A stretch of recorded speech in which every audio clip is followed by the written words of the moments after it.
Nadatna ng dalaga na nakahandusay na sa sahig ang kanyang ama-amahan. Pinagbintangan siya ng ina at ni Eva na siya ang pumatay sa kanyang stepfather. Itinakwil siya ng ina at wala siyang pera ni sentimo. Malaki ang hinanakit niya sa ina dahil hindi nito pinakinggan man lamang ang paliwanag niya.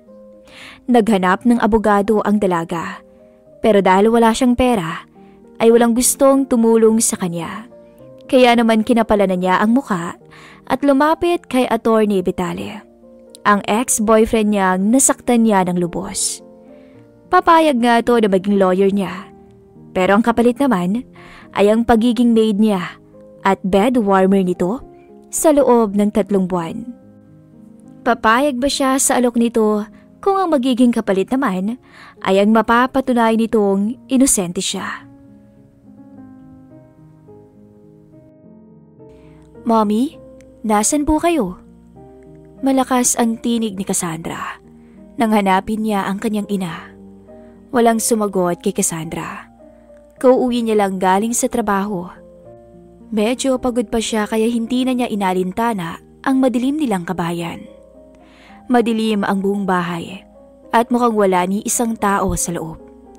Nangunot ang noo ni Cassandra at binuhay ang flashlight na nasa cellphone niya. Hinanap niya ang switch ng ilaw at binuksan yun. Labis ang pagtataka niya kung bakit walang ilaw sa buong bahay nila, gayong hindi iyon kailanman nangyari noon. Her mother was afraid of darkness, kaya ang makitang walang ilaw sa buong bahay nila ay labis na nakapagtataka para sa kanya. Nang mahanap ang switch ng ilaw ay kaagad niyang pinundot yun at unti-unting lumiwanag sa kanilang sala.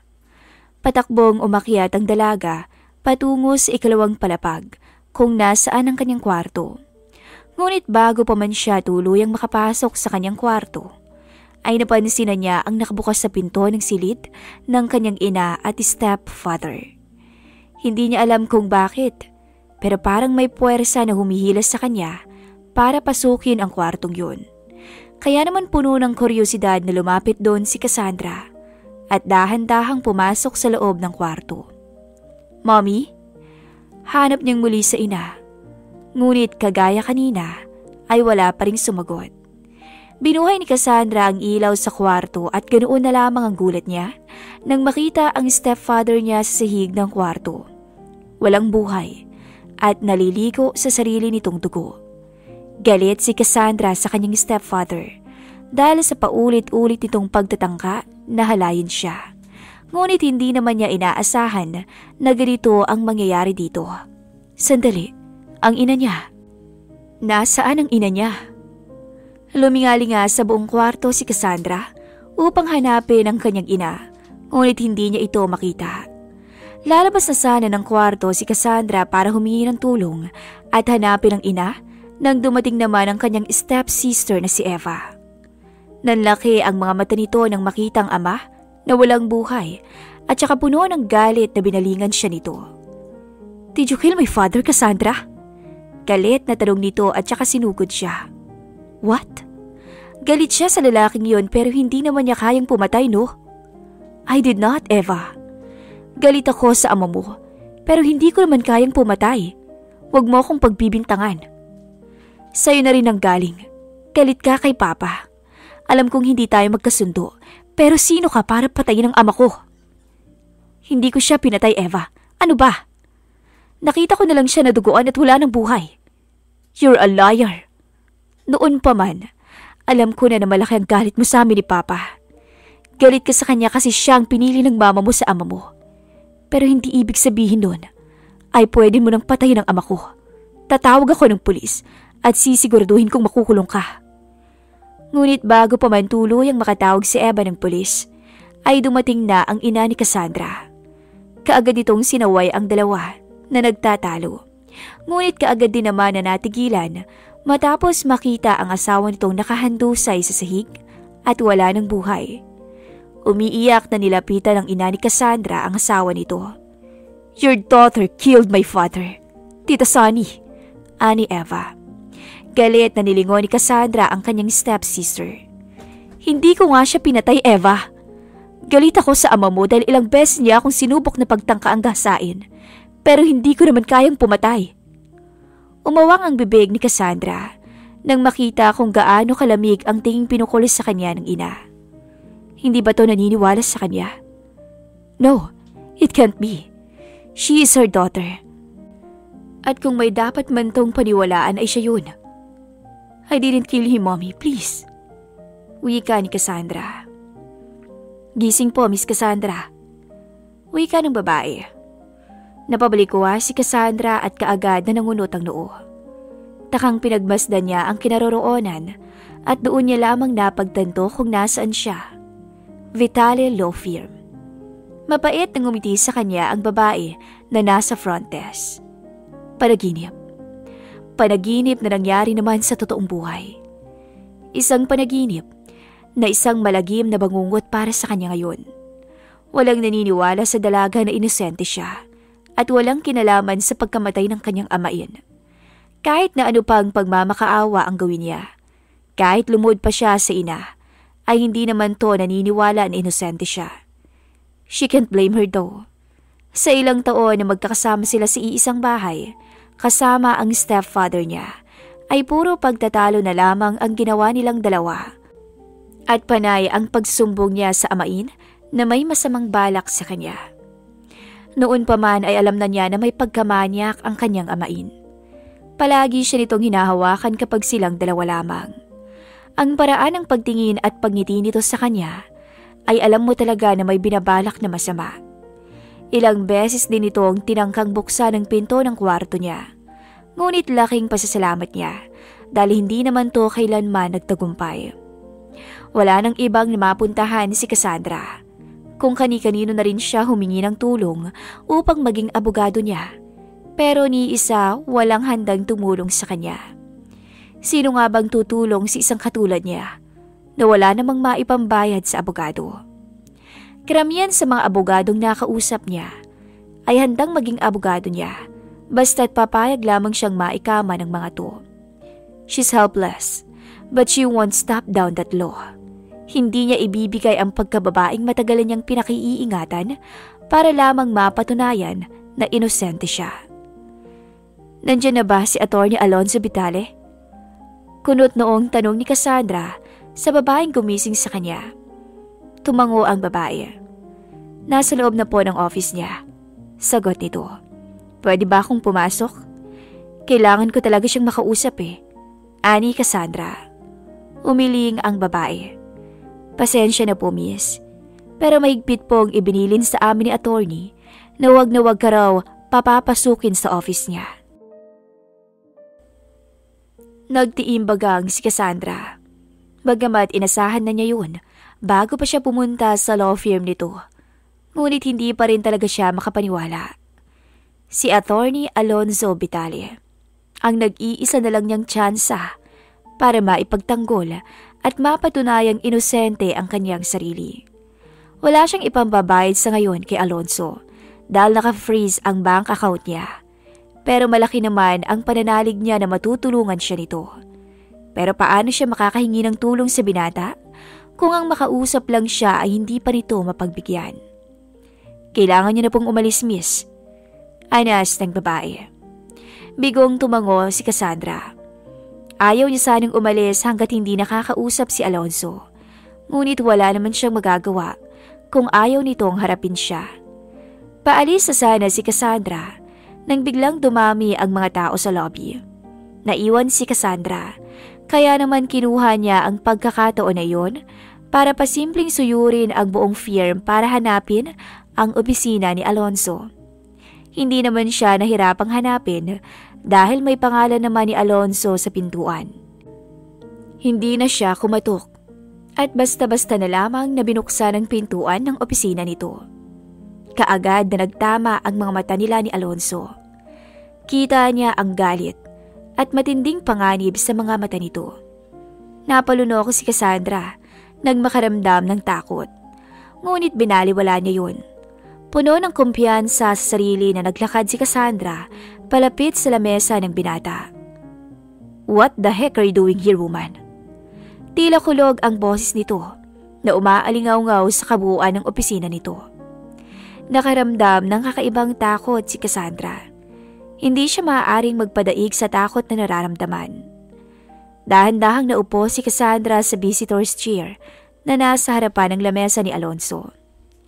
Hindi na ako magpapaligoy-ligoy pa. I need your help, Alonso. Panimula ni Cassandra. Alonso smirked at her. Do you really think I'd help you, Lopez? Tanong nito. Sumama ang tingin nito sa kanya. Not a chance. Alam kong malaking galit mo sa akin noon. Pero sana naman isang tabi mo muna yon. Kailangan ko ang tulong mo, Alonso. Ikaw na lang ang makakatulong sa akin, kaya nakikiusap ako sa'yo. Pakiusap pa ng dalaga. Stop calling me, Alonso. Sigaw nito sa kanya. Okay, I'm sorry. Desperada na ako. Attorney Vitale, wala na akong ibang malapitan. Ikaw na lang ang makakatulong sa akin na mapatunayang inosente ako. Naningkit ang mga mata ng binata. Sino ka para isipin? Natutulungan pa kita matapos ang ginawa mo sa akin noon. Galit na tanong ng binata kay Cassandra. Kalat na kalat sa buong probinsya nila ang tungkol sa nangyari sa stepfather niya, kaya hindi na siya magtataka na alam na yon ni Alonso. Napasinghap si Cassandra at nagbaba ng tingin. Iniisip pa rin ba ni Alonso na niloko niya talaga to noon? Well, she can't blame him. Malandi ang tingin sa kanya ng lahat noong college pa lamang siya. Si Alonso lang ang hindi naniwala at naging boyfriend pa nga niya to noon. Ngunit ang masayasaring pagsasama nila ay nasira dahil sa maling akala. Gusto nang sumuko ni Cassandra. Kay Alonso na mismo naggaling na hindi siya nito tutulungan. Pagkatapos nito, ay natitiyak ng dalaga na sa kulungan na talaga ang bagsak niya. I'm sorry. Alam kong malaking galit mo sa akin. Ngunit heto ko. Makapalang mukha na lumalapit pa sa'yo at humihingi ng tulong mo. Hindi ko na uulitin.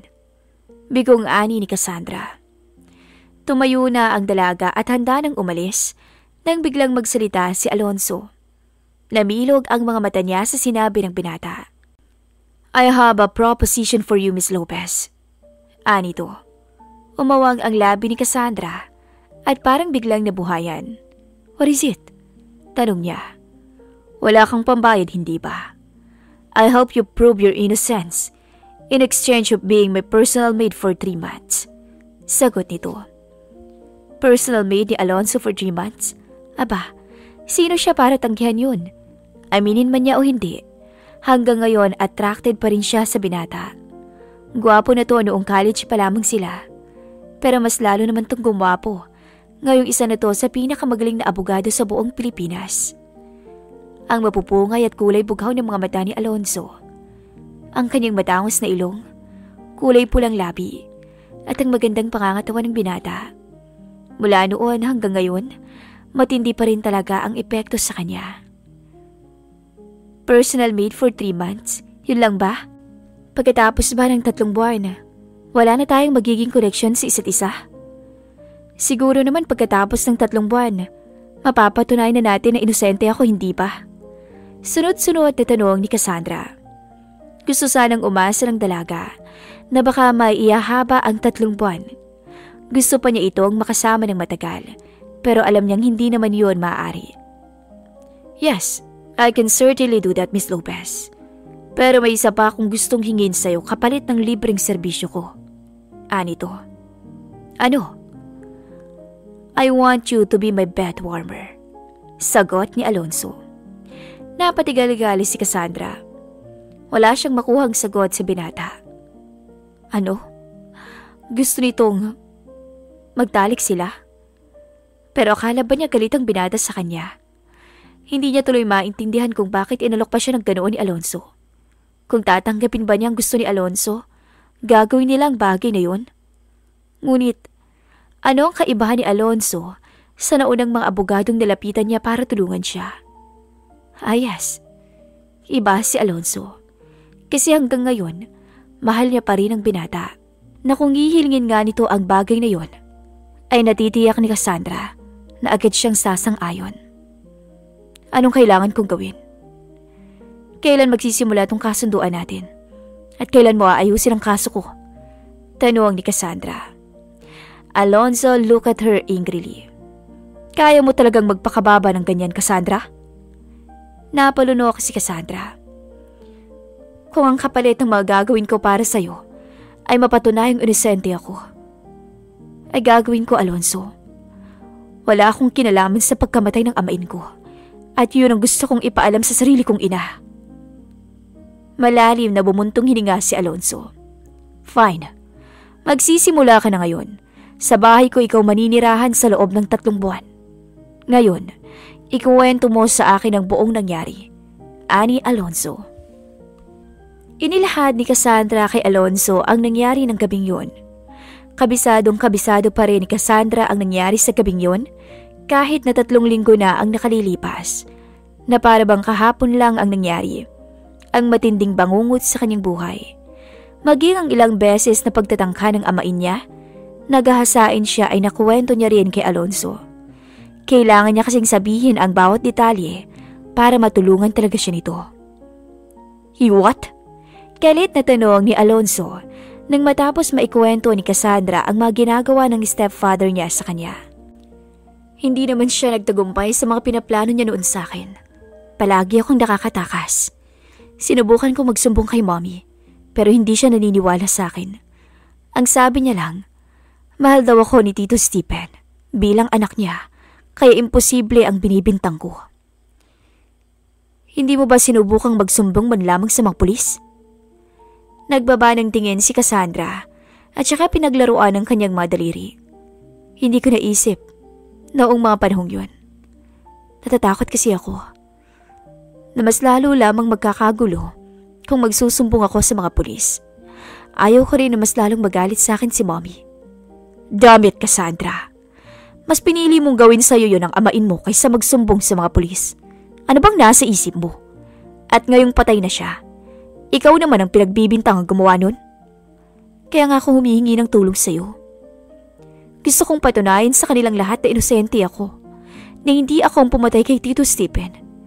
Hindi ako mabait na tao, pero hindi ko naman kayang pumatay. Sagot ni Cassandra. Ako na ang bahala. Now, let's go to my penthouse. Ngayon ka na magsisimula sa trabaho mo sa akin.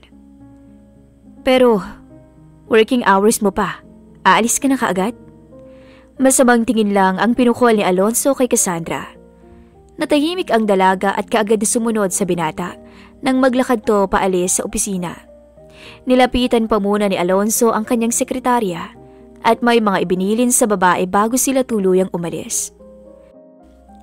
Mag-convoy na lang tayo papunta sa penthouse mo. Dala ko ang kotse ko at hindi ko yun basta-basta pwedeng iwanan dito. Wika ni Cassandra. Tumango si Alonzo. Tahimik na sumakay sa kanyang kotse ang dalaga at sumunod sa kotse ng binata. Hindi nagtagal ay nakarating na sila sa isang malaking condominium tower. Unang tingin pa lang ni Cassandra sa condo tower na yun ay natitiyak niyang para sa mga mayayaman lamang yun. Kung sa bagay, malaki na siguro ang kinikita ni Alonzo bilang isang abogado, kaya tingin niya ay nararapat lamang na sa ganito kaganda manirahan ang binata. Tahimik lang din ang dalawa habang naglalakad sila paakyat sa penthouse ni Alonzo. Nang nasa loob na silang dalawa ay kaagad na itinuro ni Alonzo ang mga kailangan niyang linisin sa penthouse ito. Pati na rin ang iba pa niyang gagawin.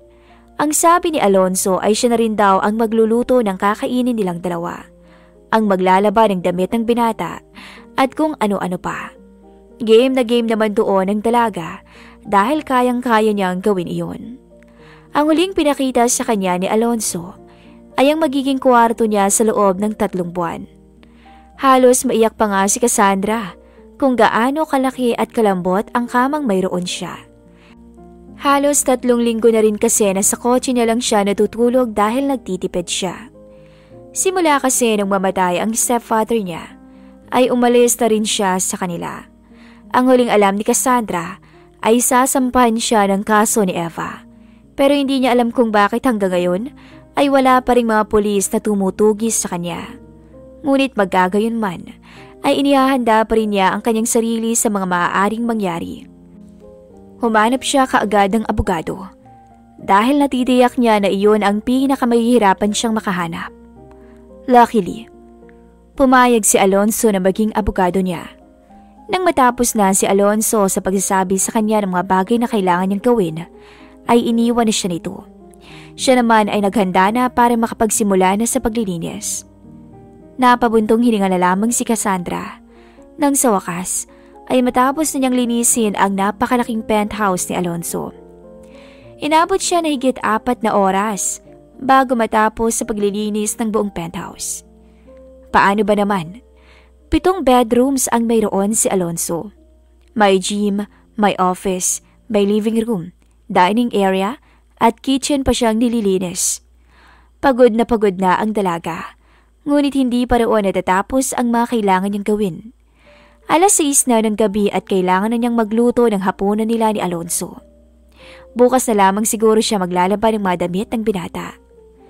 Eksaktong 7:00 ng gabi, lumabas ng kwarto niya si Alonso.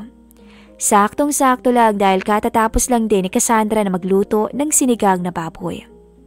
Naalala niya kasi noon na iyon ang paboritong ulam ng binata. Napangiti si Cassandra habang iniisip kung ano ang magiging reaksyon ni Alonso kapag natikman ang luto niya. Nasisigurado niyang matutuwa ang binata. Magiliw na naghanda si Cassandra. Ibinagsandok na rin niya ng kanin at sabaw si Alonso. Hihintay na sana niya itong tikman ang niluluto niya kung hindi lamang niya napansin ang pagiging abala nito sa paglalagay ng kanin at sabaw sa kanyang pinggan. Napangiti si Cassandra sa ginawa ng binata. Hindi niya maiwasang punahin ang ginawa nito. Mula noon hanggang ngayon ay gentleman pa rin talaga to. Walang pagbabago. Thank you, ani Cassandra. Tinapunan lamang siya ng malamig na tingin ni Alonso bago to nagsimula sa pagkain. Ganoon ang mga naging tagpo nila ni Alonso sa loob ng 1 buwan. Palaging wala si Alonso sa penthouse dahil abala to sa mga kasong hawak nito. Nasabi rin sa kanya ni Alonso na nagsampa na ng kaso si Eva laban sa kanya at naghihintay na lamang ang mga to ng court order para arestuhin siya. Hindi alam ni Cassandra kung anong klase ng ebidensya mayroon si Eva at kung sapat ba yon para madiin siya sa kasong hindi naman niya ginawa. Ngunit magkagayon man, ay malaki rin ang tiwala ni Cassandra na hindi siya pababayaan ni Alonso. Sinisigurado naman niya na palaging maayos ang trabahong ginagawa niya sa penthouse ni Alonso para naman makabawi siya. 1 buwan na rin siya ay nakikitira sa bahay ni Alonso. Kahit na nagtatrabaho naman siya para sa binata, ay alam niyang hindi sapat iyon bilang kabayaran sa lahat ng ginagawa nito para sa kanya. Iyon pa nga lang pagtanggap ng binata sa kaso niya ay hindi na niya inaasahan, kaya malaki talaga ang pasasalamat ni Cassandra sa binata. Katatapos lang ni Cassandra na magluto ng dinner nila ni Alonso. Hinihintay na lamang niyang umuwi ang binata para makakain na silang dalawa. Ngunit lumipas na ang 1 oras. Matapos niyang makaluto ay hindi pa rin umuuwi ang binata. 8:30 na rin ng gabi at labis na niyang pinagtataka kung bakit wala pa ang binata.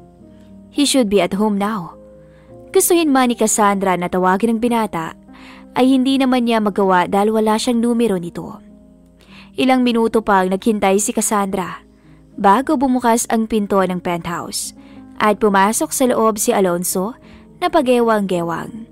Is he drunk? Kaagad na lumapit ang dalaga sa binata at saka inalalayan to paupo sa couch. Amoy na amoy ni Cassandra ang alak sa hininga nito. Ano bang naisip mo at inom ka? Takang tanong ni Cassandra sa binata. Dumilat si Alonso. Hindi ako lasing. Sagot nito. Napangiwi na lamang ang dalaga. Inayos niya ng higa si Alonso sa sofa at saka siya pumunta sa kitchen para kumuha ng basin at face towel na rin para mapunasan niya ang binata. Kaya pala hindi maagang umuwi ang binata dahil naglasing to. Ngunit, ang bilis naman yata. O maaga ba itong nagsimula sa pag-inom kaya 9 pa lang ay lasing na to kaagad? Hinayaan na lamang ni Cassandra ang binata. Nililisan niya ang katawan nito at sinubukan na ring palitan ng damit. Ngunit bago pa man siya makapagpatuloy, ay naramdaman niya ang mga labi ng binata sa kanyang labi. Nanlaki ang mga mata ni Cassandra. Hindi niya inaasahan yun. Hindi niya lubos maisip na muli niyang mahalikan ng binata. Gusto niyang umasa, ngunit hindi niya magawa ng tuluyan dahil alam niya kung gaano to kagalit sa kanya at nasisiguro ng dalaga, kaya lamang siya hinahalikan ng binata dahil wala to sa tamang pag-iisip, dahil na rin sa sobrang kalsingan. Cassandra kissed him back with the same ferocity. Hindi niya maiwasan na impit na mapadaing dahil sa masarap na paraan nito ng paghalik sa kanya. He has enjoyed her kiss, and so she is.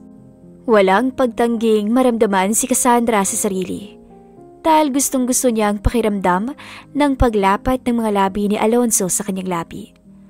Naalala niya bigla kung paano siya halikan ni Alonso noon. Yun nga lang napansin niyang mas gumaling na ang binata sa pakikipaghalikan ngayon. Lasing pa nito ang binata ha? Paano kung hindi ito lasing? Baka halos malasing na si Cassandra sa mga halik nito. Ang mga halik ni Alonso ay bumaba mula sa mga labi niya, papunta sa leeg niya. Bolta-boltahing kuryente ang dumaloy sa buong katawan ng dalaga. Binuwat siya ni Alonso at saka nagmamadali itong pumunta sa kwarto nito. This is fine, right? Nasa kasunduan naman nila ang bagay na to, kaya hindi siya maaaring magreklamo o pigilan ang binata. Kailangan pa ba niyang pigilan si Alonso? Gayong gusto niya rin naman ang gagawin nilang dalawa. Tanghali na nang magising si Alonso kinabukasan. Kaagad na bumalik sa kanyang alaala ang maiinit nilang tagpo ni Cassandra sa nagdaang gabi. Hindi niya maiwasan na mapangiti. Nakainom siya pero hindi naman siya lasing na lasing.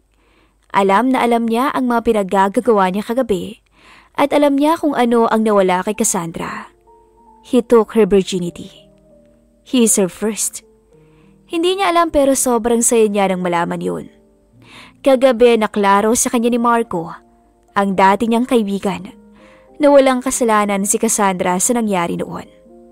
Hindi lumandi sa ibang lalaki si Cassandra dahil pakana lamang yung lahat ng dati niyang kaibigan. Matagal na rin pala nitong gusto si Cassandra at iyon lamang ang naisip na paraan ni Marco para maghiwalay silang dalawa at mapunta sa kanya si Cassandra. Iyon nga lang ay hindi naman nangyari ang gustong mangyari na iyon ni Marco dahil malaki raw ang pagmamahal sa kanya ni Cassandra. Hindi niya maiwasang mainis.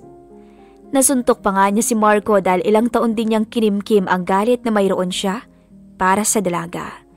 Kaya ngayon wala siyang ibang gustong gawin kundi ang tulungan ang dalaga sa kinakaharap nitong problema. Gagawin niya talaga ang lahat para mapatunayan na walang kasalanan ang babaeng mahal niya.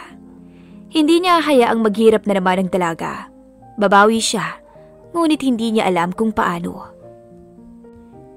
Napalingon si Alonso sa babaeng katabi niya sa kama. Napangiti siya nang makita kung gaano kahimbing itong natutulog sa mga bisig niya. Paulit-ulit na sinusuklay ni Alonso ang mga daliri niya sa buhok ni Cassandra, hanggang sa magising na ang dalaga. Lihim na napangiti si Alonso nang mapansin ang pagniwi nito. Dahan-dahang bumangon sa kama ang dalaga. May saplot na ito ngayon. Naalala niyang binihisan pa muna niya ang dalaga bago sila tuluyang matulog kagabi. Wala ka bang pasok sa trabaho? Late na Alonso. Ani Cassandra. Umuso si Alonso. Ang tanging gusto lang ng binata ngayon ay magdamag na kayakap ang dalaga sa kanyang kama. Walang nagawa ay tumayo na lamang din si Alonso sa kama at naligo na para makapasok na sa trabaho. Inspired siyang pumasok sa trabaho ngayon dahil sa nangyari sa kanilang dalawa ni Cassandra kagabi. Pansin na pansin ni Alonso ang pagkakailang ni Cassandra. Gustuhin niya magmatawa sa inaasta ng dalaga ay hindi naman niya magawa. Baka mainis lang to sa kanya. Pagkatapos silang mag-breakfast, ay nagpaalam na si Alonso kay Cassandra na aalis na siya at magtatrabaho na. Habang abala sa trabaho si Alonso, ay hindi niya maiwasang mapuna na ibang-iba siya ngayon. Noon ay bored na bored pa siya sa pagtatrabaho. Ngayon naman ay ganadong-ganado siya. Iba talaga ang dulot ni Cassandra sa kanya. Mula noon hanggang ngayon, talagang si Cassandra lang ang may kakayahan na gawing maganda ang disposisyon niya sa buhay. "Your mother is here, Attorney Vitale. Papapasukin ko po ba siya?" Tanong ni Samantha, ang kanyang sekretarya, sa pamamagitan ng intercom. "Yes, please. Thank you," wika niya. Naputol ang intercom at maya-maya ay pumasok na sa loob ng opisina niya ang kanyang ina. Katulad ng kanyang inaasahan, ay nagpupuyusto sa galit at kulang na lamang ay murahin siya. Malalim na napabuntong hininga si Alonzo. "Talagang binahay mo pa ang babaeng yun, Lonzo? Ano ba? Hindi ka pa ba nadadala? Hindi ka pa ba natututo sa ginawa sa'yo ng malanding babaeng yun? Hinayaan mo pa talaga siyang tumira sa penthouse mo?" Nagagalaite na wika ng kanyang ina. "She didn't cheat on me, Mama. Nagkausap kami ni Marco kagabi at sinabi niya sa akin ang lahat-lahat." Walang ganang sagot ni Alonzo. "At naniwala ka naman. Paano kung scheme lang pala nila yung dalawa? Napapaniwalain ka ulit para makuha ni Cassandra ang loob mo. Sasaktan ka lang niya ulit, son. Come on! Katangahan na kung magpapauto ka pa sa kanyang muli. Si Canary, she is the better option for you. Mas matatanggap po pa si Canary kaysa sa babaeng yun. Sa susunod na lamang po natin to pag-usapan, Mama. Marami po akong trabaho ngayon at ayaw ko pong pag-usapan natin to ngayon." "No, hindi ako papayag. I'll prove you wrong, anak. Mapapatunayan ko din na ginagamit ka lang ng babaeng yun. At hindi ba siya ang pinaghihinalaan na pumatay sa kanyang amain? Paano kung ikaw naman ang biktimahin niya?" "That won't happen, Mama. Hayaan mo na muna ako, please. I can handle myself just fine," sagot ni Alonzo. Ilang segundo pa siyang tinitikin ng kanyang ina bago ito napapailing na tumaliko na lamang. Muling malalim na napabuntong hininga si Alonzo at saka nagpatuloy na sa trabaho. Sa umaga na yun ay mayroon siyang 2 hearing na inattendan. Simula tanghali at hapon naman ay nasa loob lang siya ng opisina niya at nag-e-entertain din ng panibagong mga kliyente. Nang wala na siyang kliyente, ay pinagtuunan naman niya ng pansin ang kaso ni Cassandra. Iba talaga ang tingin niya sa kaso ni Cassandra. At malakas ang pakiramdam niya na ang stepsister ng dalaga ang may kinalaman sa pagpatay sa kanyang stepfather. Base na rin sa pabago-bagong statement ni Eva. Kailangan niya lang talaga ng solidong ebidensya na magpapatunay na inosente si Cassandra. At iyon ang tinututukan niya. Gagawin niya ang lahat ng makakaya niya mapatunayan lamang na inosente ang dalaga. Nang mag-alas 6 na, ay naghanda na para sa pag-uwi si Alonzo. Buong araw niyang hindi nakita ang dalaga at nasasabik na siyang makauwi rito. Paalis na sana si Alonzo sa kanyang opisina nang bigla namang dumating si Canary. Si Canary ay ang babaeng halos ipakanulo na sa kanya ng kanyang ina. Mabilis tong lumapit at yumakap sa kanya. Naiinis na tinanggal naman ni Alonzo ang pagkakayakap sa kanya ng babae. Gusto niyang mainis dahil dapat pauwi na siya pero heto at naharangan pa siya. Damn it! "What do you want, Canary?" Asig niya. "I heard from Tita Alice that your slut ex-girlfriend is living with you now. Ano bang nangyayari sa Alonzo? Magsisettle ka na nga lang sa ganung klase ng babae pa. Ano bang mayroon siya na wala sa akin? I've been in love with you since time immemorial. Ikaw lang ang mahal ko. Hindi katulad ng malanding yun.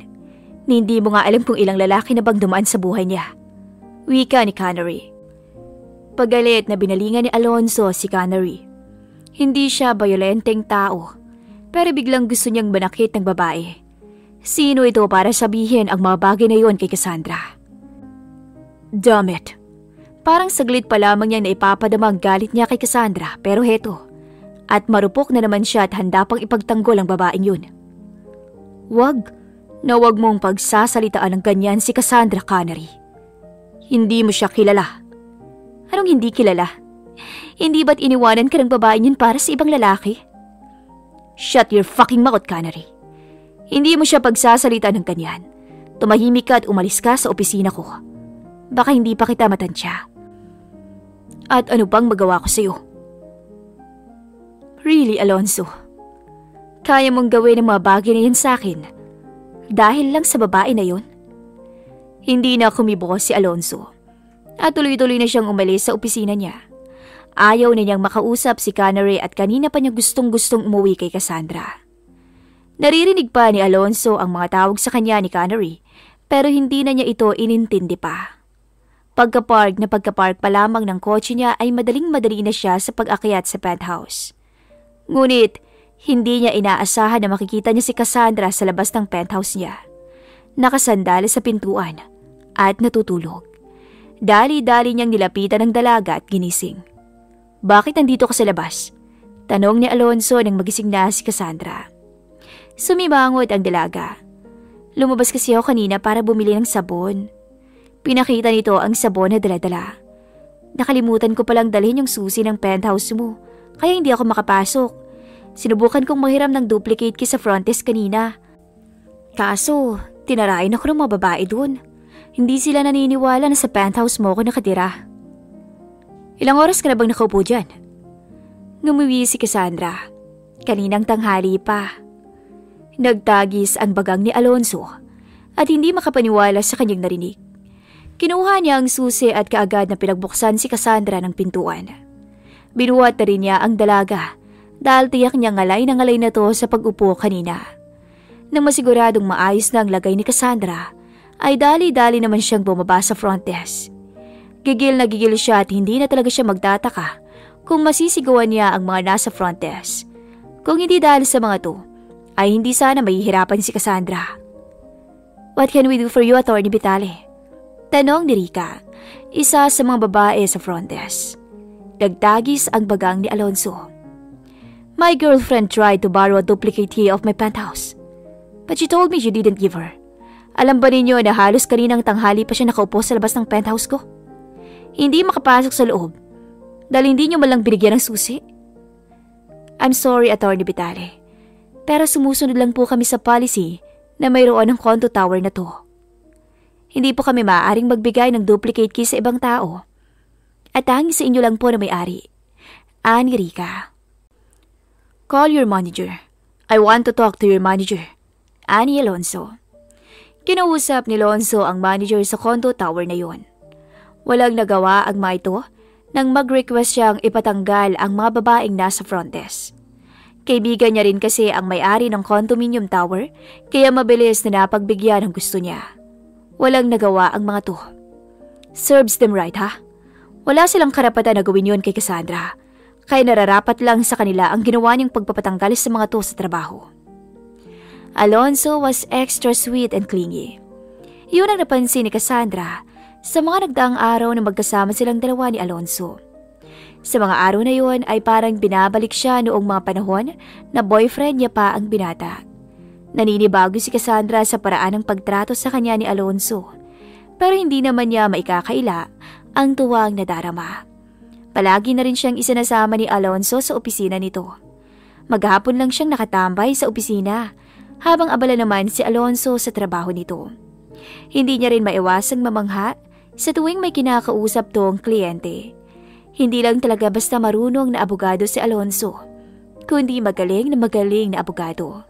Kaya hindi na nagtataka si Cassandra kung bakit napakaraming tao ang gustong kumuha sa kanya para ipagtanggol sila. "Are you bored, Cassandra? I'm sorry. Hayaan mo at hindi na kita isasama bukas para makapagpahinga ka na lang sa penthouse," ani Alonso. Katatapos lamang nitong kausapin ang isang kliyente. "Okay lang? Nalilibang din naman ako dito," sagot ni Cassandra. Totoo naman kasi na nalilibang siya sa panunood kay Alonso habang seryoso itong nagtatrabaho. "Anyway, lunch na. Bababa lang ako sa restaurant nyo sa baba para kumuha ng pagkain natin. Do you want something to eat?" "Pumili ka na lang ng gusto mong kainin." "Eh ikaw?" Nag-aalalang tanong niya. "Ano yun, siya lang ang kakain? Hindi naman yata pwede yun. May trabaho pa akong kailangang tapusin." Sumimangot si Cassandra. "But you still have to eat. Bibili ako ng pagkain nating dalawa at kakain ka sa ayot sa gusto mo. I won't take no for an answer." Inirapan ni Cassandra si Alonso bago to talikuran. Dire-diretso ang lakad niya papuntang restaurant. Pagkatapos maka-order ni Cassandra ng pagkain nila ni Alonzo, ay dali-dali na rin siyang bumalik sa office nito. Papasok na sana siya sa loob ng office ni Alonzo nang mapansin niyang bahagyang nakabukas ang pinto. Curious na sumilip sa maliit na siwang si Cassandra. May babaeng kausap si Alonzo. Bakit hindi mo ako panatagin? Kaya mo ba hinahayaang tumira sa iyo ang ex mo ay dahil pinaglalaroan mo lamang siya? Gumaganti ka lang sa kanya dahil sa mga nagawa niya sa iyo noon, hindi ba? Tanong ng babae. Napasinghap si Cassandra. Hindi siya makapaniwala sa mga narinig niya. That's it. Ang mga bagay na labis niyang ipinagtataka. Ang biglaang pagbabago ng trato sa kanya ni Alonzo ay parte pala sa gusto nitong gawin sa kanya. Gumaganti lang si Alonzo dahil sa nagawa niya noon. Pero yun na nga wala naman siyang ginawa kay Alonzo noon. Hindi siya nagtaksil noong may relasyon pa sila. Mahal na mahal niya si Alonzo at hindi niya makakayang mag-cheat sa kanya. Pero ano bang magagawa niya? Paano niya mapaninindigan ang pagiging tapat niyang girlfriend kay Alonzo kung hindi naman to naniniwala sa kanya dahil lamang sa isang video? Inisip na Cassandra na baka sakaling may mabago. Umaasa kasi siya na sana yung paulit-ulit na may nangyayari sa kanila ni Alonzo nitong mga nakaraang araw ay magkakaroon ng meaning sa binata. Pero obvious naman siguro. He's just playing with her. Laruan lang ang tingin sa kanya ni Alonzo. Gustong-gusto na niyang umiyak. Gusto niyang magalit. Pero wala naman siyang karapatan. Hindi rin siya pwedeng magalit sa binata dahil natitiyak niya na hindi na siya tutulungan ni Alonzo kapag kinumpronta niya to. Dali-daling umalis si Cassandra doon. Pumunta siya sa restroom. At doon umiyak ng umiyak. Inilabas niya ang sama ng loob na nadarama. Ang sakit at ang sobrang pagka-disappointment sa mga nangyayari.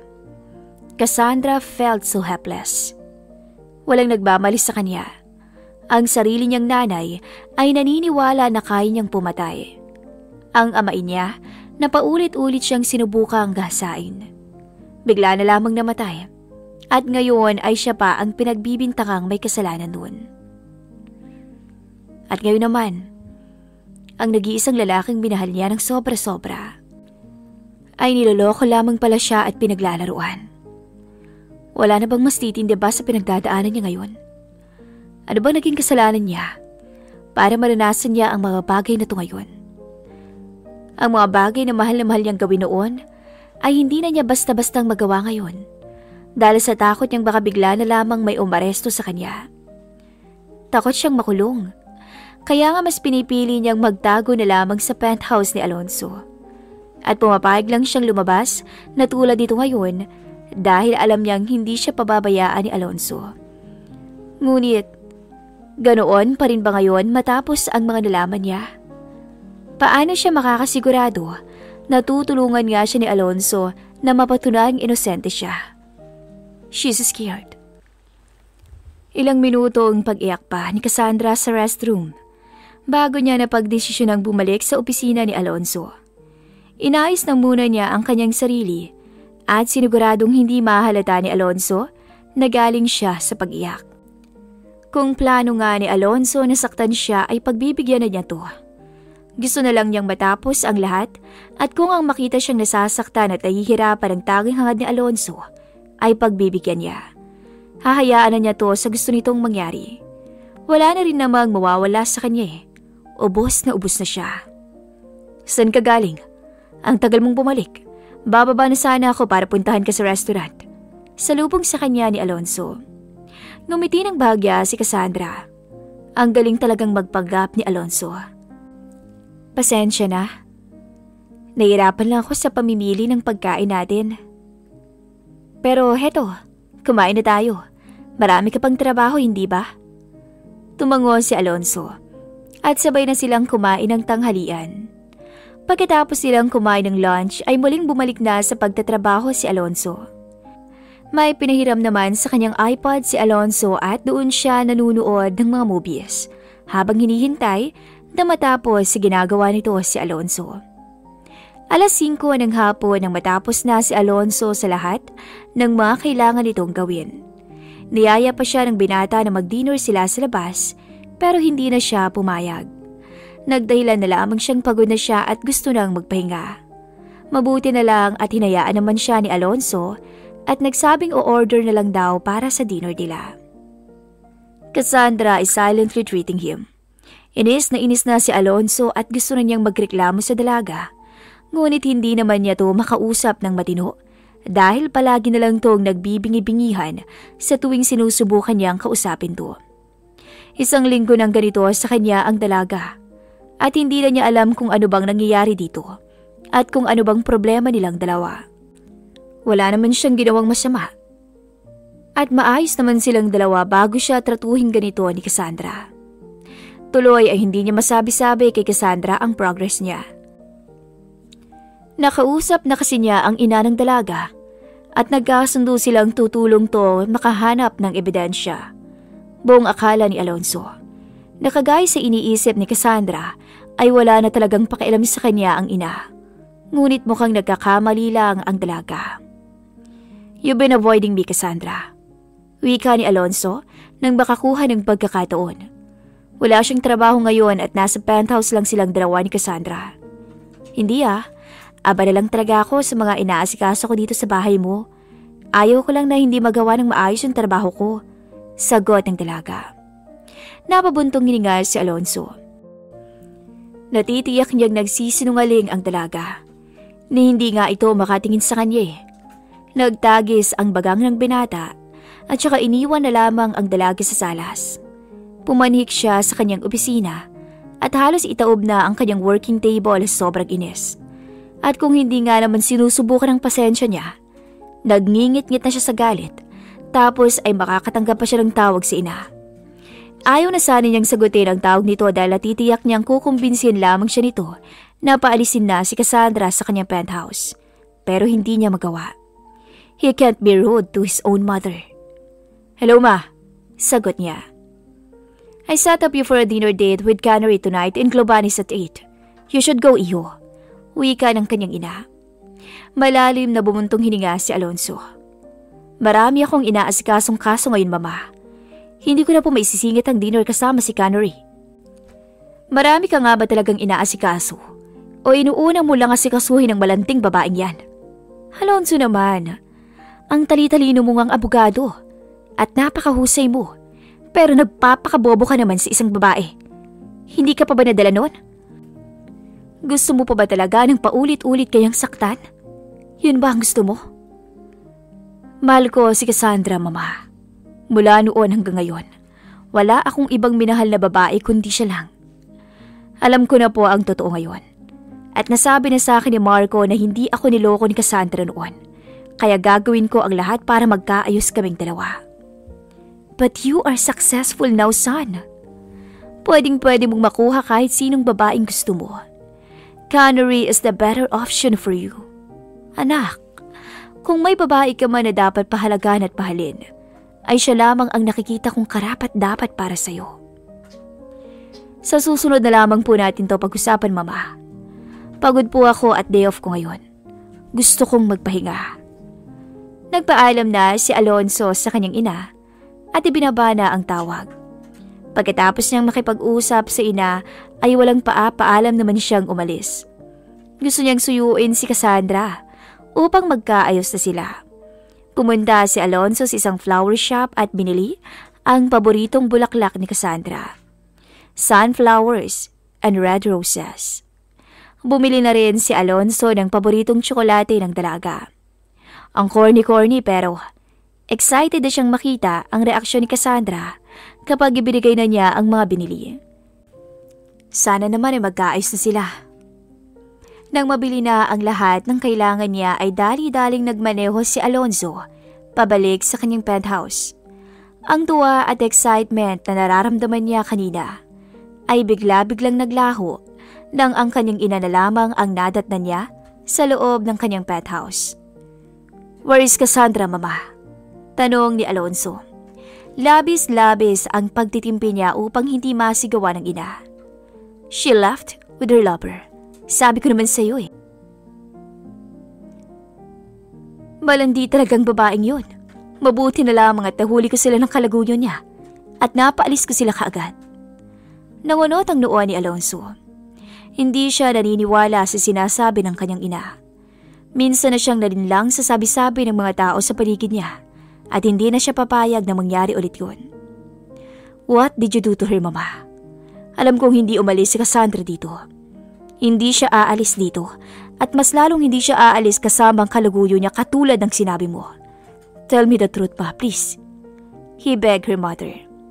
Nalaki ang mga mata ng kanyang ina. Hindi nito marahil inaasahan ang ginawa niyang yun. He never begged. Mataas ang pride niya. Pero dahil sa babaeng pinakamamahal niya, ay unti-unti niyang nilulunok ang pride. Pinalayas ko siya, Alonso. I made her leave. Please. Huwag mo na siyang sundan pa. Miss na ni Cassandra si Alonso. Ilang linggo na ring malamig ang pakikitungo niya sa binata. Ngunit talagang nagtatampo siya. Yun nga lang, hindi niya alam kung tama bang ginagawa niyang yun. Talagang siya pang may ganang magtampo at magalit sa binata. Gayong siya naman ang may malaking pangangailangan dito. Kaalis lang ni Alonso at hindi niya alam kung saan pupunta ang binata. Gustuin man niyang tanungin to kanina bago umalis, ay nahihiya naman siya, kaya hinayaan na lamang niya. Papunta na sana siya sa kitchen para magluto ng dinner nila ni Alonso nang tumunog ang doorbell. Nangunod ang noo ng dalaga at inisip kung sino kaya ang bisita. Imposible naman na si Alonso yun dahil dire-diretso yung papasok sa loob. Dali-daling naglakad si Cassandra papunta sa pinto. Bahagya siyang sumilip sa peephole at ganoon na lamang ang gulat niya nang makita ang ina ni Alonso. Binuksan niya kaagad ang pintuan at halos mapatigalgal si Cassandra nang malakas siyang sampalin ito. Ang kapal-kapal talaga ng mukha mo, Cassandra. Mula noon hanggang ngayon wala ka pa ring pinagbago. Hobby mo na ba talagang guluhin at sirain ang buhay ng anak ko? Galit nitong Anas. Hindi po, tita. I'm sorry. Walang makuhang salita ang dalaga. Ang landi-landi mo talagang babae ka. Umalis ka na dito sa pamamahay ni Alonso at layuan mo na ang anak ko. Hindi po ako pwedeng umalis dito, Tita Emery, please. Walang hiya ka talaga. Alam mo bang napapabayaan na ni Alonso ang tunay niyang girlfriend dahil sa'yo? Kaya pwede bang tantanan mo na siya? Umalis ka na dito. Itinulak-tulak siya ng ina ni Alonso hanggang sa tuluyan siyang makalabas sa penthouse ng binata. Pinagsarahan din siya ng pintuan kaya walang ibang pinamilian ng dalaga kundi ang umalis na lamang. Labis-labis ang galit sa kanya ni Tita Emery. Hindi rin naman niya to masisisi. Naaalala niya noon kung gaano siya nito kagusto para kay Alonso. Pero nagbago ang pakikitungo nito sa kanya nang malaman ang panloloko niya kuno kay Alonso. Tulala lamang si Cassandra habang naglalakad. Hindi na niya alam kung nasaan na siya at hindi na rin niya alam kung saan pa siya pupunta. Awang-awa na siya sa kanyang sarili. Sino pa ang hihingian niya ng tulong ngayon? Sino pa ang lalapitan niya? Hindi na siya pwedeng bumalik kay Alonso ngayon at ayaw naman niyang pagmulan pa siya ng away ng mag-ina. Hindi rin maalis sa isip niya ang sinabi ng ginang kanina. Napapabayaan na raw ni Alonso ang girlfriend niya. May girlfriend na si Alonso. Pero bakit hinahayaan lang ng binata na may mangyari sa kanila? Pagak na natawa ang dalaga. Oo nga pala. Baka parte din yun ang plano ni Alonso na paghiganti sa kanya. Napadpad sa isang park si Cassandra. Naupo siya sa isang bench at natulala na lamang. Bumuhos sa kanyang isipan ang mga problemang kinakaharap. Mabuti na lang talaga kahit papaano ay matapang siya. Dahil kung sa ibang babae mangyari ang lahat ng mga pinagdadaanan niya, ay baka sumuko na sila. Habang mag-isa ay hindi maiwasan ni Cassandra na hilingin na sana hindi na lamang siya ang nakaranas ng mga bagay na nararanasan niya ngayon. Kung kaya niya lang sana na patunayang inosente siya, ay ginawa na niya. Kung may maniniwala lang sana sa kanya, ay ginawa na niya. Gustong-gusto na niyang makabalik sa dating buhay na mayroon siya. Nandito ka lang pala. Napalingon si Cassandra nang marinig ang pamilyar na tinig na yon.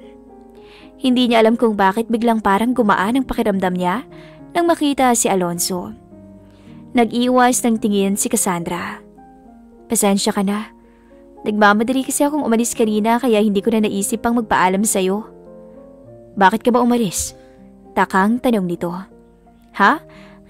Wala naman. Naisip ko kasi na masyado ko na yatang naaabuso ang kabaitan mo. Huwag kang mag-alala.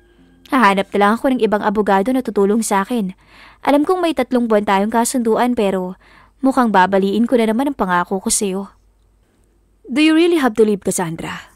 Kulang pa ba ang mga ginawa ko para sa'yo? Napailing ka agad si Cassandra. Hindi. Sobra-sobra pa nga Alonso eh. Narealize ko lang talaga na nakakahiya na. Naabutan ko si Mama sa penthouse kanina. At alam ko na kaagad kung ano ang marahil na nangyari. Hindi mo na siya kailangang alalahanin pa, Cassandra. Nakausap ko na siya. At hindi na niya tayo pakikialaman pa. Kaya ang mabuti pa ay umuwi na tayo. At marami din akong sasabihin sa iyo. Bakit hindi mo pa sabihin na lang sa akin kaagad yung mga sasabihin mo? Dito na lang ako, Alonso. Dahil hindi na ako sasama sa iyo. Kahit anong mangyari, hindi na talaga siya papayag na sumama kay Alonso. Tama na ang lahat ng mga naitulong nito sa kanya. Ayaw niyang makagulo pa. May girlfriend si Alonso kaya kailangan niya nang dumistansya rito. Come on, Cassandra. Huwag mo na akong pahirapan pa. Sumama ka na sa akin at umuwi na tayo. Pero hindi nga ako pwedeng sumama sa iyo. Magtatalo lang kayo ng nanay mo nang dahil sa akin at ayaw kong mangyari yun. Maraming salamat sa lahat ng natulong mo sa akin, Alonso. Malapit ko nang mapatunayang inosente ka, Cassandra. Nakausap ko ang ina mo at handa siyang maghanap ng ebidensya para sa iyo. Hindi siya naniniwalang ikaw ang pumatay sa amain mo, kaya tutulungan niya tayo. Nanlaki ang mga mata ni Cassandra. Hindi siya makapaniwala sa sinabi ni Alonso. What? Naniniwala na ang ina niya na inosente siya? Pero paano nangyari yun? Hindi talaga siya makapaniwala. Nakausap ni Alonso ang mami niya. Paano at kailan? Nakausap mo si mommy? Imposible, Alonso. Hindi naniniwala sa akin si mommy. Mas pinaniwalaan pa niya si Eva. Huwag mo akong paasahin. Bakit ko gagawin yun, Cassandra? Sabihin mo nga. Anong makukuha ko kung magsisinungaling ako sa'yo? Totoo ang sinabi ko. Naghahanap lang ang mami mo ng ebidensya at pareho kaming malakas ang kutob na si Eva ang tunay na pumatay sa amain mo. Ikaw lang ang itinuro ni Eva dahil alam niyang makukulong siya. Pero bakit papatay ni Eva si Tito Stephen? Hindi niya magagawa yun. Tatay niya yun. Iyan ang hindi pa namin alam sa ngayon, Cassandra. Pero huwag kang mag-alala. Dahil gagawin namin ang lahat para mapatunayang inosente ka. Umuwi na tayo sa penthouse. At magpahinga na tayo, Cassandra. Umiling ka agad ang dalaga. Hindi pwede, Alonso. Bakit hindi? You were fine living with me this past few days, Cassandra. Bakit hindi na pwede ngayon? Noon yun. Kasi hindi ko alam na may girlfriend ka. At bakit ba hindi mo malang sinabi sa akin na may girlfriend ka na? Wala akong girlfriend, Cassandra. Huwag ka na nga magsinungaling. Alam ko nang totoo. Sinabi sa akin kanina ni Tita Emery. Wala akong naging girlfriend pagkatapos mo. Alam mo kung bakit? Kasi kahit nasaktan ako sa inakala kong ginawa mo, mahal na mahal pa rin kita. Matagal ko na ring alam na hindi mo ako niloko noon. Sinabi na sa akin ni Marco ang totoo. I'm sorry kung hindi ako naniwala sa'yo noon. Kaya babawi ako ngayon. Nawalang bigla ang lahat ng agam-agam ni Cassandra. Para siyang nabuhayan at nabunutan ng tinik matapos marinig ang mga sinabi ni Alonso. Ngunit magagayon man ay hindi pa rin siya panatag. Sa huli ay sumama pa rin si Cassandra kay Alonso. Wala rin naman kasi siyang pamimilian kaya sumama na lang siya sa binata. Pagdating nila Cassandra sa penthouse ni Alonso ay wala na roon ang ina nito. Nakahinga ng maluwag si Cassandra doon. Hindi niya alam kung paano niya pakikihirapan ang ina ni Alonso kung nasa penthouse pa rin ang ginang. Nahagip ng mga paningin ni Cassandra ang palumpo ng sunflowers at red roses na nakalagay sa center table na nasa living room. Napangiti si Cassandra nang makita ang mga paborito niyang bulaklak. I bought that for you. Ibibigay ko sana kanina. Kaso pagdating ko dito, wala ka na. At si mama na lang ang nadatnan ko. Alam mo ba kung saan-saan kita hinanap? Hindi mo na nga dapat ginawa yun eh. Baka mag-away lang kayo ni Tita Emery. At ano? Hayaan na lang kitang mag-isa? No way, Cassandra. Thank you for everything, Alonso. Tatanawin kong malaking utang na loob to sa'yo. Lumipas ang mga araw. Ngayon ay magkikita si Cassandra at ang kanyang ina sa isang restaurant. Kasama naman niya si Alonso, pero kinakabahan pa rin siya. Ito ang unang beses na magkikita silang muli ng kanyang ina matapos ang nangyaring trahedya sa kanilang pamilya. Are you ready? Tanong ni Alonso nang makarating sila sa basement ng restaurant. Tumango si Cassandra at sabay na silang naglakad papasok sa loob ng restaurant. May isang waiter naman ang gumiya sa kanila papunta sa VIP room na pinareserve ni Alonso. Pagpasok pa lang ni Cassandra sa loob ay bumungad na kaagad sa kanya ang kanyang ina. Nag-uunahang magmalisbis ang mga luha ni Cassandra sa kanyang pisngi at saka patakbong lumapit sa kanyang ina. Kagaya niya ay punong-puno na rin ang luha ang mga mata ng kanyang ina. I'm sorry for everything, Iha. Pasensya ka na at hindi ako naniwala sa'yo kaagad. Ang laki ng kasalanan at pagkukulang ko sa'yo. Kaya sana'y mapatawad mo ko. Wika ng ina niya. It's fine, Mommy. Okay na po ako. At ang mahalaga lang naman po sa akin yung malaman na naniniwala na po kayo sa akin inosente ako. Binalingan ng ina ni Cassandra si Alonso. Napalingon din siya sa binata na tahimik lang na pinapanood silang mag-ina. Thank you for taking good care of my daughter, Attorney Vitale. Alam kong nagkasundo tayong sa'yo muna maninirahan ng anak ko. Pero gusto ko na siyang makasama. Wika ng ina ni Cassandra. Nangunot ang noo ng dalaga. Naayos ko na ang mga kailangang ayusin. Naibigay ko na din sa mga pulisya ang copy ng mga CCTV camera natin sa bahay. At alam ko na ang tunay na nangyari kay Stephen. Nung araw na umuwi ka sa bahay, ay sinubukan palang pagsamantalahan ni Stephen si Eva. Self-defense ang ginawa ni Eva, kaya niya napatay si Stephen. Umamin na rin si Eva sa nagawa niyang kasalanan, kaya malinis na ang pangalan mo, Cassandra. Hindi mo na kailangang manirahan pa kay Alonso, at pwedeng-pwede ka nang bumalik sa dating buhay na mayroon ka. Mahabang litanya ng kanyang ina. Umawang ang labi ni Cassandra. Hindi niya inaasahan yun, pero laking pasasalamat niya. Kasi sa wakas, hindi na niya kailangan pang magtago. Makakabalik na siya sa dati niyang buhay at makakapagtrabaho na rin siya. Ngunit bakit tila kay bigat sa pakiramdam ang isiping iiwanan na niya si Alonso? Na hindi na siya titira sa bahay nito at hindi na niya to makakasama ng matagal. Kung maaari niya lang sanang hilingin kay Alonso na doon na lamang siya titira ay ginawa na niya. Pero paano niya gagawin yun ngayong napatunayan na pala na inosente siya? Wait, Mom. Sinubukang pagsamantalahan ni Tito Stephen si Eva. How come? Anak niya yun. Gulat na wika ni Cassandra. Kung nagawa nga niya sa'yo yun, imposibleng hindi niya magawa yun kay Eva. Mabuti na lang at patay na siya. Ani Alonso. Natahimik si Cassandra. Hindi niya inaasahan ang sinabing yun ni Alonso. Marami pa ang napag-usapan sina Alonso, Cassandra at ang ina ng dalaga. Wala na ring nagawa si Cassandra nang pilitin na siya ng kanyang ina na umuwi kasama to.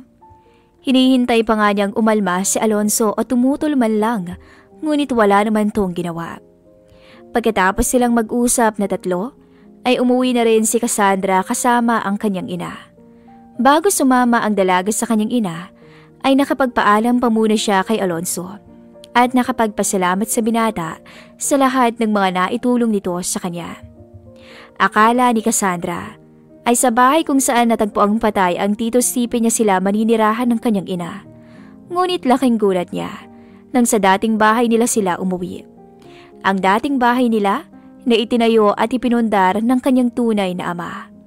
Mabuti na lang din at doon sila maninirahan dahil hindi niya alam kung paano siya matutulog sa bahay na naghatid sa kanya sa napakaraming trauma. Mabilis na lumipas ang mga araw. Bumalik na sa normal ang lahat. Araw-araw na muling nagtatrabaho si Cassandra. Yun nga lang, hindi niya maiwasang mamiss si Alonzo. Miss na niya ang binata. Gustuhin man niyang bisitahin to ay pinangungunahan naman siya ng matinding hiya. Kaya kahit na gustong-gusto niyang puntahan at kumustahin ang binata, ay hindi niya magawa. Hindi pa ba bumibisita si Lonzo? Akala ko nagkabalikan kayong dalawa. Tanong ng ina ni Cassandra. Umiling ang dalaga. Hindi po kami nagkabalikan, Mommy. Mabait lang po talaga si Alonzo kaya niya ako tinulungan noon. Sagot niya. Hindi pa kayo nagkabalikan sa lagay na yun, ha? Kung mag-alala nga sa'yo si Alonzo, ay dig pa niya ako. Alam mo bang halos away na niya ako noon nung magkausap kami. Nagalit siya sa akin kasi hindi daw kita pinaniniwalaan. Kwento ng kanyang ina. Nangunot ang noo ni Cassandra. What? Mommy? Oo. Pumunta kasi siya sa bahay at masinsinan niya akong kinausap. Kung hindi dahil kay Alonzo ay hindi pa ako matatauhan. Buong akala ko talaga ay nagkabalikan na kayong dalawa. Hindi pa pala. Hindi po kami nagkabalikan ni Alonzo, Mami. Sayang naman. Anyway, halika't inihanda ko ang paborito mong lasagna. Pagmerienda muna tayo. Alok ng kanyang ina. Magkaangkla ang mga braso nilang mag-ina nang maglakad sila papunta sa kitchen. Habang naglalakad sila ay panay ang kwento ng kanyang ina kung paano nito niluto ang paborito niyang lasagna. Natutuwa naman si Cassandra at mukhang naka-move on na ang kanyang ina ng tuluyan sa pagkamatay ng pangalawang asawa nito.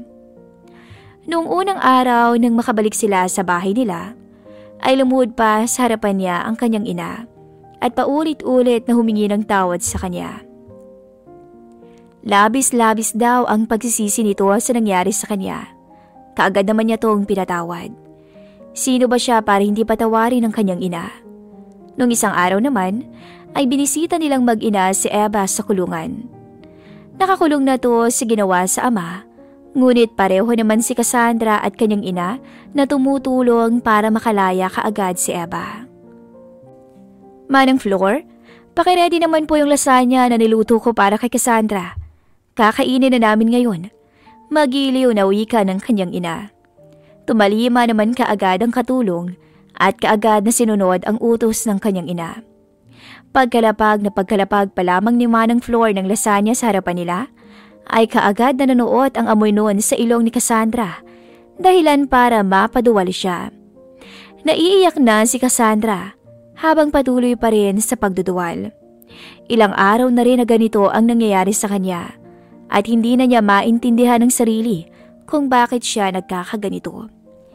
Panay ang paghaplos ng ina ni Cassandra sa kanyang likod. Nang bumuti na ang pakiramdam ni Cassandra, ay pagod siyang nagbumog. Are you pregnant, Cassandra? Ilang araw ko nang napapansin na panay ang pagduduwal mo Wika ng kanyang ina. Umawang ang kanyang labi. Could it be? Maaaring ang buntis siya at ilang araw na rin siyang hindi dinadatnan ng regla. Kaagad na nagpabili ng pregnancy test ang ina ni Cassandra. Nang makabili na, ay kaagad niyang ginamit yun. Mabuti na lang at nakaalalay naman sa kanya ang kanyang ina at itinuro nito sa kanya ang mga kailangan niyang gawin. Maya-maya lang ay lumabas na ang resulta ng 3 pregnancy test na ginamit niya. At lahat ng yun ay iisa lang ang resulta ang lumabas. Positive. She is pregnant. Hindi na malaman ni Cassandra kung ano ang dapat na maramdaman niya. Masaya siya, excited, pero mas lamang ang takot. Takot na baka i-reject sila ni Alonzo. Paano kung hindi sila nito matanggap? Nagpahinga lang ng kaunti si Cassandra at saka pumunta na siya sa opisina ni Alonzo para sabihin dito na buntis siya. Ayaw pa nga niya sana dahil natatakot talaga siya sa magiging reaksyon ng binata. Ngunit sa huli ay ginawa niya pa rin. Hindi bali na kung hindi yun matanggap ni Alonzo. Ang mahalaga naman ay nasabi niya. Kaya naman din niyang buhayin ng bata kung sakali man na hindi nga ito tanggapin ni Alonzo. Kabadong-kabado si Cassandra habang binabagtas ang daan patungo sa opisina ni Alonzo. Kumatok pa muna ang dalaga sa pinto bago yun tuluyang binuksan. What are you doing here, Cassandra? May kailangan ka ba? Tanong ni Alonzo nang makita siya. Mabilis pa sa 4:00 tong lumapit sa kanya. May gusto sana akong sabihin sa'yo. Wika niya. Tumango si Alonzo at pinaupo siya sa sofa na nasa loob lang din ang opisina ng binata. Ngayon na silang dalawa na lamang ay mas lalong hindi na malaman ni Cassandra kung paano niya sasabihin kay Alonzo ang tungkol sa pagbubuntis niya. Kaya ang ginawa na lamang niya ay kinuha niya ang pregnancy test na nasa loob ng bulsa ng pantalon niya at saka yun binigay kay Alonzo. Kitang-kita ni Cassandra ang kalituhan sa mukha ni Alonzo. Hindi niya tuloy mapigilang matawa. Alam kong wala to sa plano mo, Alonzo, pero buntis ako. Nag-pregnancy test ako kanina at yan ang lumabas na resulta. Wika ni Cassandra. Umawang ang labi ni Alonzo at unti-unting naging halakhak. Tumayo si Alonzo at napasuntok pa sa ere. Hindi inaasahan ni Cassandra ang reaksyong yun galing kay Alonzo. Thank you, Cassandra. Thank you for making me happy. Thank you for making me a father. Alam kong nabibilisan ka sa nangyayari sa atin gayong ilang buwan pa lamang naman ang nakalipas simula nung magkita tayong muli. Pero gusto kong malaman mo na paninindigan kita. Kayo ng magiging anak natin. Hindi mo alam kung gaano mo ko napasaya ngayon. Mula noon hanggang ngayon, mahal na mahal pa rin kita, Cassandra.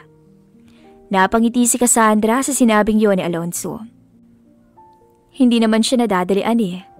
Noon pa kayang mag-boyfriend-girlfriend sila ay ito na talaga ang pangarap nila. Ang magkaroon ng anak at bumuo ng sarili nilang pamilya. Na-late nga lang, pero masayang-masaya pa rin si Cassandra. Lalo na at nalaman niyang mahal pa rin pala siya ni Alonzo.